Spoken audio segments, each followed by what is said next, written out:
हम लोग तो किसी तरह से निकल गए। मेरी ननद बेचारी उधर ही उसका वेट कर रहे थे कि अब आएगी वो, लेकिन जब गए तो उसके सारे कपड़े बिखरे पड़े थे, वो मर चुकी थी। हम तो 14 आदमी थे, लेकिन मेरे सामने जो मृत्यु हुआ है वो 11 आदमी हमने अपनी नजर से देखा है। नई दिल्ली रेलवे स्टेशन पर हुई भगदड़ एक दुखद घटना है जिसमें 18 लोगों की मौत हो गई और कई अन्य घायल हो गए। ये घटना तब हुई जब 3 ट्रेनें यानी कि प्रयागराज एक्सप्रेस, भुवनेश्वर राजधानी एक्सप्रेस और स्वतंत्रता सेनानी एक्सप्रेस एक ही समय पर प्लेटफॉर्म 14 पर भीड़ इकट्ठा कर रही थी। जब ये घोषणा हुई कि भुवनेश्वर राजधानी एक्सप्रेस प्लेटफॉर्म 16 पर आ रही है तो भीड़ वहां की ओर भागने लगी, जिससे भगदड़ मच गई। ट्रेन की क्षमता: प्रयागराज एक्सप्रेस कुल डिब्बे 24, श्रेणियां AC first class, AC second tier, AC third tier, sleeper और सामान्य अनारक्षित क्लास। अनुमानित क्षमता लगभग 1800 से 2000 यात्री।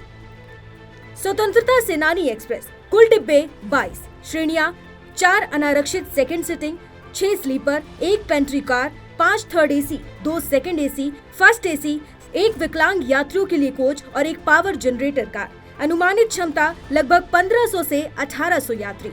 भुवनेश्वर नई दिल्ली राजधानी एक्सप्रेस कुल डिब्बे 22, श्रेणियां AC first class, AC second tier class, AC third tier. अनुमानित क्षमता लगभग 1200 से 1500 यात्री।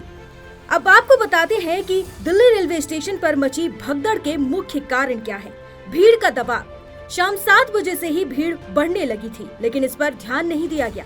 टिकट की समस्या: 90% यात्री प्रयागराज जाने वाले थे और अचानक ट्रेन आने की घोषणा के बाद बिना टिकट लोग प्लेटफॉर्म की ओर भागे। संसाधनों की कमी: हर घंटे 1500 टिकट बेचे जा रहे थे, लेकिन भीड़ को नियंत्रित करने के लिए पर्याप्त संसाधन नहीं थे। इस घटना से ये स्पष्ट है कि रेलवे स्टेशनों पर भीड़ प्रबंधन और सुरक्षा उपायों में सुधार की आवश्यकता है। विशेष रूप से महाकुंभ जैसे बड़े आयोजनों के दौरान ट्रेनों की संख्या और क्षमता को बढ़ाने के साथ साथ भीड़ नियंत्रण के लिए बेहतर योजना बनाने की जरूरत है।